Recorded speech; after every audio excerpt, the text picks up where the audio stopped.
Assalamu алейкум, урматтуу мекендештер, кандайсыздар? Ден соолуктарыңыздар жакшыбы? Туугандар, ушу Акматали уулу Карабек деген бир тууганыбызга көпчүлүгүңүздөр жардам колуңуздар сундуңуздар эле. Ушул аманатыңыздарды мен толугу менен жеткирдик, Кудай буйруса. Анан туугандар, айтып кетчү нерсе дагы деле акча каражаты жетишпейт. Ошого байланыштуу мен сиздерден дагы жардам сурап кетер элем. Ушул Карабектин видеосуна ушул видеону тиркеп, анан Карабектин Акматали уулу Карабектин бир тууган агасынын карта номерлерин калтырып коебуз туугандар.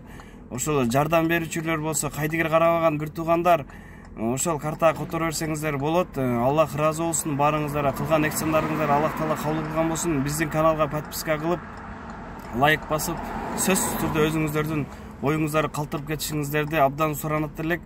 Бул биз үчүн өтө маанилүү туугандар. Чоң рахмат көңүл бурганыңыздар үчүн.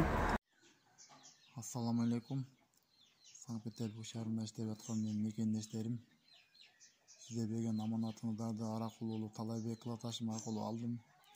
Сиздерге чоң рахмат, мага бергениңиздер. Аллахым сиздерге 100 эселеп кайтарган болсун. Ошо Талай досум аркылуу алдым акчаны, 40 000 сом болду. Сиздерге чоң рахмат, кыргыз элим. Тапканыңарга береке берсин. Эч качан оорубаңыздар. Ден соолукта болуңуздар. Алла кааласа баары жакшы болот буюрса. Рахмат баарыңыздарга дагы бир жолу.